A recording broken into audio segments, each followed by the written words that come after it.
Revenons à la préparation. La préparation, c'est être canal.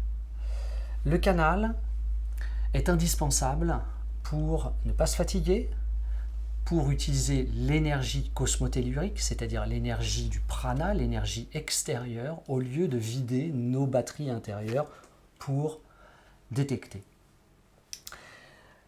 Le canal, c'est la remontée de l'énergie de la Terre et c'est la descente de l'énergie du cosmos, énergie cosmotellurique. Sur Terre, tous les êtres vivants sont canals. Mais depuis les années 70, un être vivant ne l'est quasiment plus, l'être humain. En fait, dans les années 70 est apparu le plastique dans nos chaussures. Et la plupart de nos vêtements issus du pétrole, plastique, et la conception de nos chaussures nous coupent de ce rayonnement tellurique. Nous ne sommes plus nourris par l'énergie terrestre. D'où l'importance aujourd'hui d'être vraiment le mieux préparé possible pour détecter avec le moins d'erreurs possible. Cette énergie cosmotellurique, elle provient justement du champ électromagnétique terrestre. C'est un savant équilibre entre le haut et le bas. On a l'énergie nourricière qui remonte par la Terre et on a l'énergie cosmique qui descend, mais qui est filtrée, car le bouclier protecteur filtre, on va dire, le bon ou du mauvais et nous protège puisqu'il expulse aussi le rayonnement corpusculaire qui arrache de la matière au vivant, qui arrache des électrons au vivant. Ce savant mélange permet un équilibre que l'on détecte à 15,3 avec l'antenne de l'échelle. Hop, là aussi, l'antenne de l'échelle à 15,3. Vous détecterez l'énergie cosmotellurique d'une personne. Vous la détecterez au niveau du cœur ou au niveau du front. Mais c'est dans la formation que je vous expliquerai bien sûr le maniement.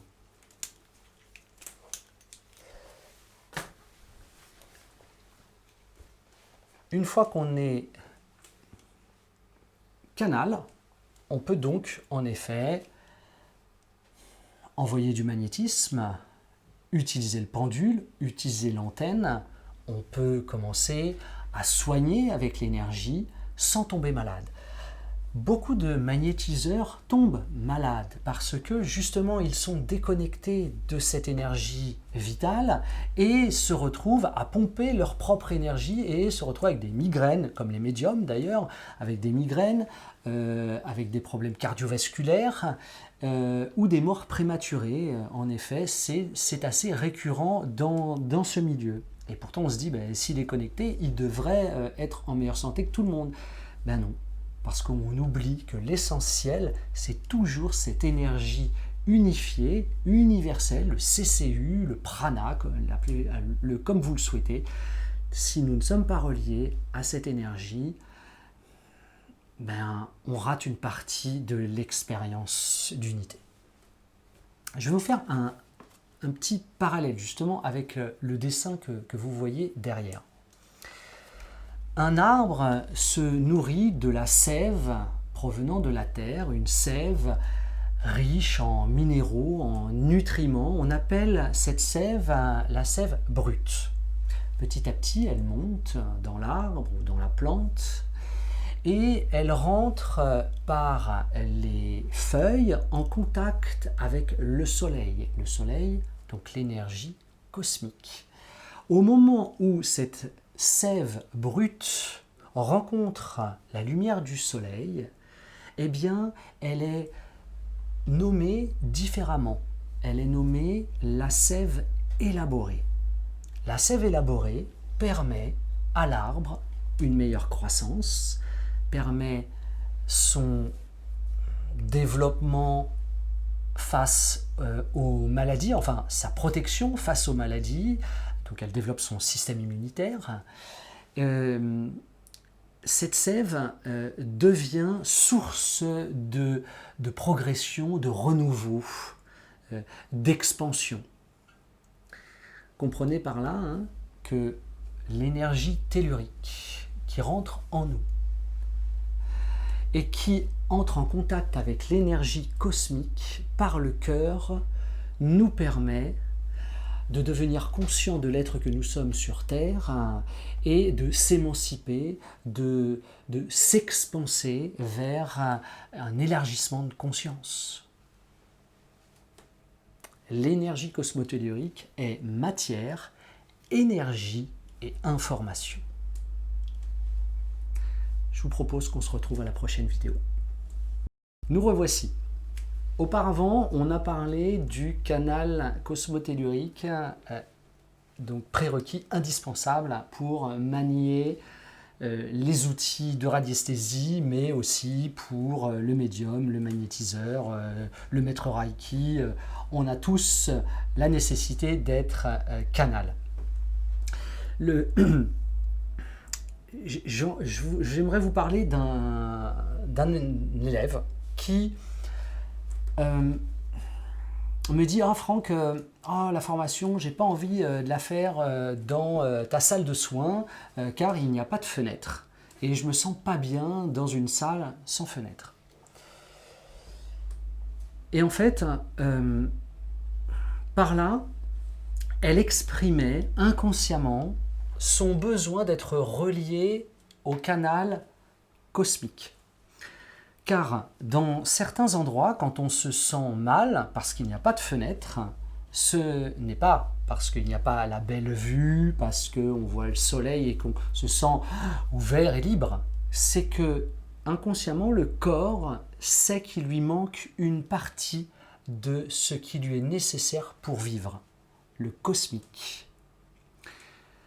Soit dit en passant, ce n'est pas parce qu'on est dans une salle sans fenêtre qu'il n'y a pas de cosmotellurique. Mais attention au piège. Je me sens mal, pour quelle raison? Est-ce que je suis influencé par un conditionnement, j'ai besoin d'une fenêtre, point barre, ou est-ce que à l'intérieur du corps, quelque chose s'exprime et il dit là, il y a un déséquilibre. Ce déséquilibre, c'est qu'il me manque du cosmique. Vous voyez? Eh bien, avec l'apprentissage d'être canal, vous allez affiner ce senti et, en effet, pouvoir vous sentir à l'aise dans une salle sans fenêtre, à partir du moment, bien sûr, où il y a l'équilibre cosmotellurique. Je ne dis pas non plus qu'on ne peut pas se connecter sans le canal cosmotellurique. Mais quand il est là, c'est un peu comme une radio. Vous détectez Radio Nova à 101.5, en tout cas en Île-de-France, mais vous pouvez la capter quand même à 101.45, à 100.140. On l'entend moins bien, il y a un peu de grésillement, de la friture, et bien ça va être pareil. Votre canal, s'il n'est pas totalement aligné, ouvert, en haut et en bas, eh bien vous allez être sur une fréquence avec de la friture qui vous, malheureusement, permettra de créer une erreur. Pour être canal, je vous propose des exercices de centrage, d'ancrage, de respiration, mais vous avez aussi la possibilité de vous ouvrir à ce qu'on appelle le sun gazing, qui est une technique importée d'Inde. C'est Laurent, je me rappelle plus son nom, attendez, je ne sais plus, Sébastien Lorca, qui en parle très bien. Vous pouvez encore trouver deux vidéos, une ancienne et une nouvelle, sur cette technique de sun gazing. Donc c'est regarder le soleil le matin 1 heure avant son lever et regarder le soleil 1 heure avant son coucher. Dans certaines conditions, bien sûr, pour ne pas abîmer les yeux. C'est très puissant pour avoir cette reliance tellurique et cosmique. Il y a une deuxième technique qui est beaucoup plus scientifique, c'est le earthing. Le earthing qui nous vient des États-Unis, c'est être tout le temps relié à la Terre. Donc on évite le plastique dans nos chaussures et on marche pieds nus, par exemple. Il y a plein aujourd'hui d'objets connectés à la Terre. Le lit connecté à la Terre, la chaussure connectée à la Terre, des draps, des tapis de sol, voilà, il y a plein de choses pour se relier à la Terre le plus souvent possible. Voilà, nous allons enchaîner maintenant sur la rhabdomancie. Hop, je passe tout ça que l'on verra en cours, en pratique, et voici donc la rhabdomancie et la radiesthésie. Vous avez envie de vous connecter au champ universel de conscience? Eh bien, suivez le lien ci-dessous. Il y a le programme, le bulletin d'inscription. En quelques clics, vous êtes inscrit. Si vous êtes sceptique, si vous pensez avoir aucun ressenti, eh bien, cette formation est faite pour vous. Tous les élèves qui ont expérimenté la géobiologie du Verseau ont réussi à sentir en quelques jours le lien avec le monde invisible. Alors pourquoi pas vous? Et voici donc la rhabdomancie et la radiesthésie. La rhabdomancie, c'est le mot d'origine de la technique de découvrir des objets, découvrir des choses par leur énergie. C'est le mot rhabdomanteia, divination par la baguette, et ce serait sur l'île de Lesbos que l'on trouve la trace de ce terme. La date, c'est pas évident, c'est la Grèce antique, mais j'ai pas de preuves, je préfère pas vous en parler parce que je ne vois pas, je n'ai pas trouvé encore quelque chose de probant qui me permettent d'affirmer la date. Donc le terme rhabdomancie est resté très longtemps dans le langage courant jusqu'à à peu près le XIIe siècle où le terme sorcellerie est arrivé. Et le terme sorcellerie est resté jusqu'au XXe siècle. Ça a bien arrangé toute une partie de la société gouvernante de l'époque, entre le XIIe siècle et le XXe siècle. C'est le clergé, c'est la religion, qu'elle soit catholique ou protestante à l'époque. Le mot sorcellerie était très proche d'un autre mot qu'on appelle sorcellerie, et l'amalgame était parfait pour que tous les utilisateurs de furcelles, baguettes, gris-gris, etc. passent sur le bûcher. On en parlera dans le 5e jour de la formation. Donc, les choses sont bien faites. Le mot sorcellerie disparaît au profit du mot radiesthésie. Et qui invente le mot radiesthésie? Eh bien, ce sont les mêmes qui ont brûlé les géobiologues de l'époque. Eh bien, ce sont des abbés. L'abbé Bayard et l'abbé Boulet ont créé le mot radiesthésie, c'est-à-dire être sensible à un rayonnement.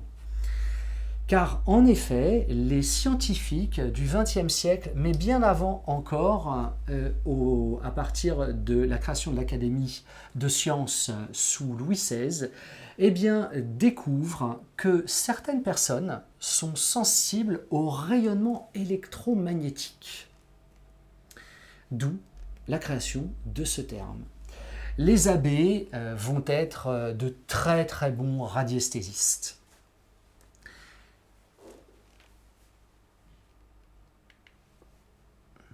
Alors, derrière moi, vous voyez une image égyptienne. Je vous la commande parce que je ne suis pas sûr qu'elle soit juste. Je ne trouve pas de preuve tangible qu'elle ait existé. En tout cas, vous voyez que certains géobiologues la présentent pour dire que le maniement de la baguette existait déjà au temps de l'Égypte ancienne. Vous voyez, ce petit personnage a une baguette, a une furcelle, sauf que cette image, ça peut très bien être un dessin fait au XXe siècle, au XIXe siècle. Je ne trouve pas de preuve véridique de ce dessin, en tout cas son origine. Donc à prendre avec des pincettes. Voilà, en tout cas vous aurez aussi cette information si vous cherchez par vous-même des informations sur l'origine de la géobiologie. Donc nous allons entamer les outils de détection. Des outils, il y en a plein. Les pendules. La règle absolue du pendule, c'est qu'il ne soit pas ferromagnétique. Donc bien sûr, pas de fer, pas de nickel, pas de cobalt. Bon, cobalt, ça va être dur, mais en tout cas, il ne faut pas de ferromagnétisme dans les pendules, car sinon ils seront polarisés, enfin en tout cas sensibles à la polarité de la Terre, c'est-à-dire au champ électromagnétique. La plupart du temps, c'est le laiton qui est utilisé dans les pendules, mais aussi le verre, les pierres, etc. Donc des pendules, vous avez celui de Thoth. Ça, c'est l'amulette Ouija, qui vient d'Égypte et qui a fait grand bruit dans les années New Age et aujourd'hui qui devient très célèbre grâce au pendule de Thoth. L'histoire du pendule de Thoth est quand même assez intéressante. C'est Alfred Bovis, qui serait scientifique parmi les scientifiques, et qui aurait créé ce pendule. En effet, c'est bien lui qui est à l'origine de la création de ce pendule. Mais ce pendule a été totalement oublié. Alfred Bovis, pour vous rappeler, il vit au début du XXe siècle. Et donc ce pendule a été totalement oublié et découvert par les New Agers et en ont fait un objet avec des pouvoirs mystiques. Or, Alfred Bovis n'a jamais été en Égypte, c'était un quincaillier, c'était un inventeur, un très bon radiesthésiste, en effet, qui s'est inspiré en fait de la forme de cette allumette pour créer un pendule, parce que, alors, pourquoi il l'a appelé Thoth? Parce que c'est lui qui l'a appelé Thoth. Parce que Thoth est le créateur, le dieu créateur de l'écriture, mais aussi des mathématiques, du langage, de la magie, des sciences occultes. Bref, il a tout pour être le parfait représentant de ce pendule. Mais c'est tout, ça s'arrête là. Donc votre pendule de Thoth. Si vous imaginez qu'il a un pouvoir surnaturel, comprenez bien que c'est un égrégore, c'est-à-dire une forme pensée créée par nous, les hommes, qui, à force de croire que le pendule de Thoth a des pouvoirs magiques, eh bien, on a créé cet égrégore au-dessus de la Terre, et quand on l'utilise avec cette volonté d'être relié à l'énergie de Thoth, eh bien, vous pouvez vous tromper et aller directement vous relier à l'égrégore et non pas à la source. Je ne dis pas non plus que vous ne pouvez pas utiliser le pendule de Thoth en vous reliant à l'énergie de Thoth lui-même. Mais c'est un exercice, c'est une préparation et ça nécessite beaucoup d'humilité. Voilà. Soyez toujours humble et dans le doute, car les certitudes amènent souvent à des erreurs. Voilà Thoth. L'abbé Mermet, magnifique pendule, le pendule à gouttes, le pendule goutte d'eau qui a cette particularité d'être creux. C'est-à-dire que vous pouvez l'ouvrir et mettre à l'intérieur une partie de ce que vous souhaitez découvrir. Je cherche de l'eau, je mets une goutte d'eau dans le pendule et je vais chercher. L'abbé Mermet a été extrêmement reconnu pour avoir aidé les gendarmes dans des affaires de disparition. D'ailleurs, je reviens sur l'abbé Boulet. il a reçu la Croix d'honneur par le président de l'époque. L'abbé Mermet a aussi été décoré. Donc, les vieux n'étaient pas stupides. Hein. C'est pas parce que ça date de 100 ans que il faut balancer d'un revers en disant mais attendez, on n'y connaissait rien à cette époque, la radiesthésie c'est bidon, les présidents de la République se sont fait avoir. Non, sinon alors Socrate est à jeter à la poubelle, comme Hippocrate, Platon, etc. Ça existe. Ne considérons pas cela comme une pseudo-science. La science, c'est d'abord l'observation.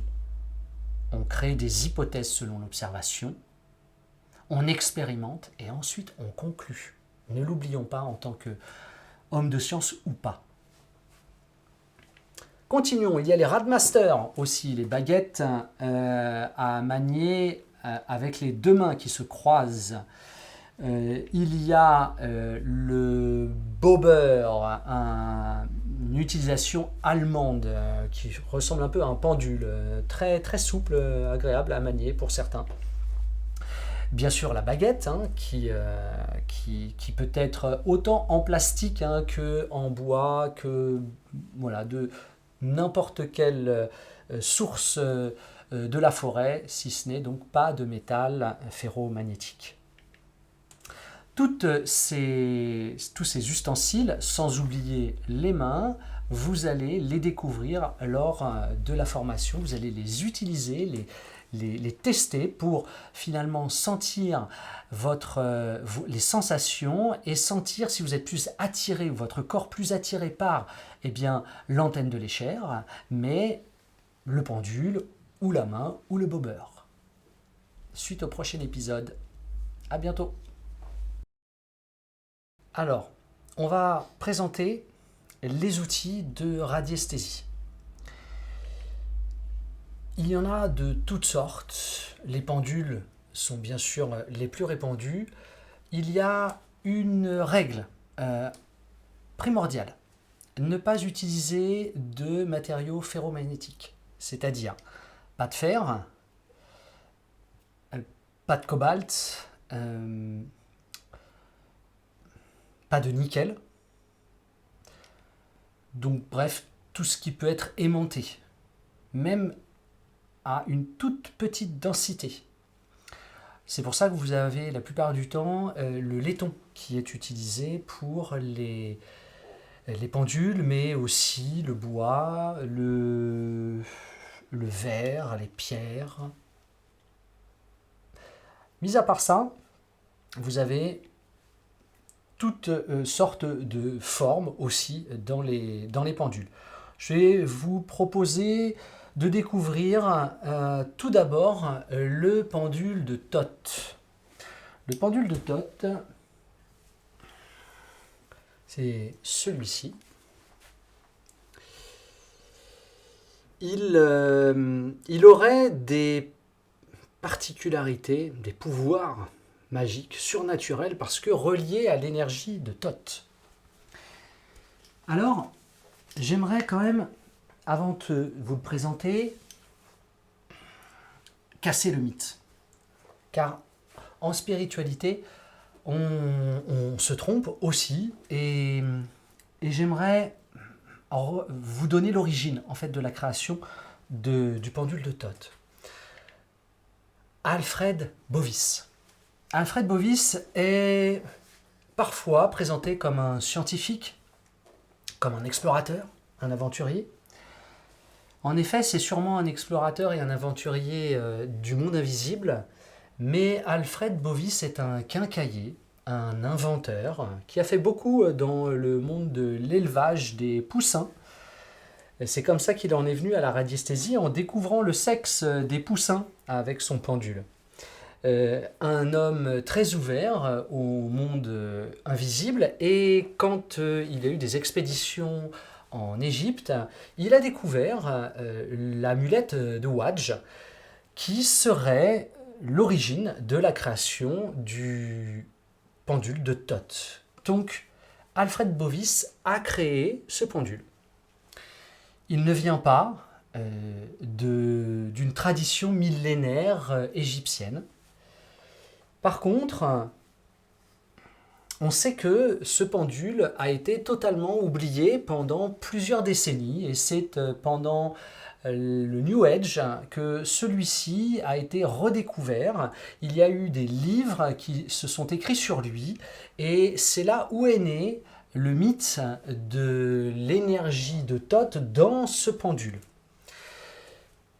Quand vous utilisez ce pendule, comprenez que si vous êtes persuadé d'avoir l'énergie de Thoth avec vous, il est probable que vous vous reliez à un égrégore créé par tous les humains qui pensent que le pendule de Thoth est un pendule qui a des millénaires et qui est d'origine divine. Ah non, c'est Alfred qui l'a créé dans sa quincaillerie. En tout cas, soyez prudents quand vous utilisez le pendule de Thoth. Si vous souhaitez vous relier à l'énergie de Thoth, à ce moment-là, contactez Thoth directement et non pas, je dirais, le pendule. Donc, encore une fois, il y a besoin de bien se centrer, d'être canal cosmotellurique le plus aligné possible pour être à 101.5 et non pas 101.40, 45, 55, 52, etc. Donc ce pendule de Thoth fonctionne très bien. On va lui donner un petit mouvement pour l'entraîner et puis après on reste statique et on lui demande le oui et le non. Et vous allez être incroyablement surpris. Celui-ci se dévisse. Vous pouvez mettre quelque chose à l'intérieur en lien avec la détection. Tous les pendules fonctionnent car l'énergie qui fait fonctionner le pendule, c'est la conscience universelle, le champ de conscience. Quand j'ai découvert ce monde invisible, en 2012, je suis en stage de design en permaculture et je tombe sur des personnes qui manipulent le pendule. Je trouve ça très très très étrange. Je m'approche d'eux et je leur demande qu'est-ce que c'est, qu'est-ce que vous faites. Et je fais une expérience avec elles, puisque je n'y crois pas en 2012. Et elles me disent, Franck, demande au pendule le oui et le non. Et donc, je fabrique mon propre pendule. Je l'ai toujours. Ce pendule, c'est une ficelle avec un boulon. Voilà. Un boulon. Tout simplement, c'est pas ferromagnétique. Et là, je commence l'expérience et je lui dis, indique-moi ton oui. Et regardez. Vous voyez ? Arrête-toi, s'il te plaît. Indique-moi ton non, s'il te plaît. Est-ce que tu peux intensifier le signal, s'il te plaît ? Voilà. Merci. Fabuleux. Un simple boulon. Ça fonctionne très bien. Mais si vous avez envie d'expérimenter autre chose, vous avez le fameux pendule goutte d'eau qui a été inventé par l'abbé Mermet. Enfin, pas sûr. L'abbé Mermet, je vais vous présenter un autre. C'est un goutte d'eau mais qui s'ouvre. Celui-ci est en verre avec une pierre à l'intérieur. Ça fonctionne très bien. Celui de l'abbé Mermet, que je trouve assez exceptionnel, donc la goutte d'eau, mais on le dévisse et on a une chambre à l'intérieur assez grande, assez spacieuse, qui vous permet de mettre une goutte d'eau pour découvrir de l'eau, mais aussi votre chien est perdu, vous mettez des poils de votre chien, vous pouvez mettre un bout d'un vêtement de quelqu'un et vous voulez savoir où il est. Voilà, c'est en tout cas comme ça que l'abbé Mermet l'a inventé, puisqu'il a été un précieux allié pour la gendarmerie, pour retrouver dans des histoires compliquées des personnes disparues ou malheureusement décédées. Pour ça d'ailleurs, il a été reconnu, je me rappelle plus, mais c'est facilement retrouvable. Le président de l'époque a décoré l'abbé Mermet, comme d'ailleurs il a décoré l'abbé Bouly. L'abbé Boulet. Qu'est-ce que vous avez d'autre? À part donc les pendules, l'abbé Mermet, avec son fameux pendule, vous avez les Radmaster. Les Radmaster, c'est anglais. 2 baguettes en laiton, très sensibles. Pour ceux qui ont des difficultés à sentir, ça donne des résultats qui donnent confiance. Donc, je souhaite détecter quelque chose, quoi que ce soit, un cours d'eau par exemple, je vais me mettre en position de lâcher prise, de canal, de centrage, et je laisse et j'avance et je vois ce qui se passe. Et là, oh tiens, ça se resserre, j'arrive sur un cours d'eau. Je peux savoir si je suis dans le sens du courant, si ça s'écarte, c'est que je suis dans le sens contraire, si ça se regroupe, c'est que je suis dans le bon sens ou pas, selon votre convention. On peut découvrir plein de choses, tous les réseaux, Hartmann, Curie, etc., avec les Radmaster. Vous avez aussi le bobber. Le bobber, c'est allemand. Il l'utilise beaucoup, il y en a de plein de sortes. Celui-ci, il est en liège, en bois. C'est un instrument assez particulier que personnellement je n'apprécie pas beaucoup, mais certains de mes élèves se sentent très à l'aise avec. Donc c'est un instrument de radiesthésie bien sûr, et il va tourner plus ou moins fort dans un sens ou dans un autre, ou comme ça, selon ce que vous détectez.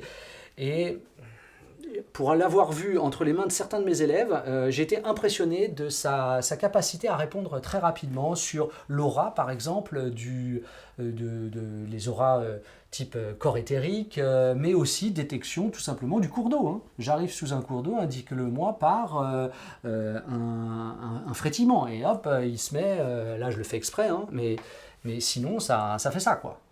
Voilà. Donc très intéressant. Si vous êtes sensible à celui-là, n'hésitez pas. Vous avez les fameuses baguettes. Voilà, les fameuses baguettes.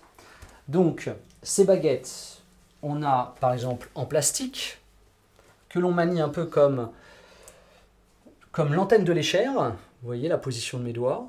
Hop, je referme. Je viens donner une certaine résistance pour que ça puisse partir rapidement à gauche, enfin en l'air ou en bas. Et je suis bien connecté, hein, mes épaules, mes coudes sont posés sur les flancs, car je suis l'antenne. Et là, comme ça, je suis moins antenne. Donc là, je capte bien l'énergie cosmo-tellurique et j'avance. Et hop, tiens, un cours d'eau. Un deuxième cours d'eau, etc. Chez le RGB, donc l'école allemande de géobiologie, cet outil a des marques. Donc cet outil a des marques. Et selon là où on positionne les mains, ici je vais découvrir plutôt l'eau, ici je vais découvrir le Hartmann, ici je vais découvrir le Curie. Puisque c'est une longueur d'onde qui réagit à une des harmoniques. Des furcelles, des baguettes de sourcils, il y en a de plusieurs types, plastique et laiton, mais bien sûr on peut aussi en créer soi-même avec du bois, le coudrier, le noisetier. Voici pour la petite sélection des outils de radiesthésie. Bien sûr, les mains aussi sont essentielles. L'outil, on n'en est pas esclave, mais en tout cas c'est un intermédiaire entre l'énergie et nous. Certains n'ont pas besoin d'outils, juste les mains suffisent à détecter. Et par des vibrations, des sentis dans le corps très fins, ils vont savoir s'ils sont sous un cours d'eau, sous un mur Curie, sous un Hartmann, sous une perturbation vortex, cheminée Cosmo, bref. Une sensation différente selon le lieu, l'endroit où ils sont. On se retrouve pour une prochaine vidéo. Les vidéos en géobiologie, c'est super. C'est intéressant, théorique. Pour autant, jamais on apprendra la géobiologie dans les livres ou dans les vidéos. C'est pour ça que j'ai créé une formation hyper pratique. Venez cliquer sur le lien ci-dessous, vous aurez tout le programme, vous aurez le bulletin d'inscription et vous connaîtrez ce qu'est la géobiologie du Verseau, une nouvelle géobiologie révolutionnaire.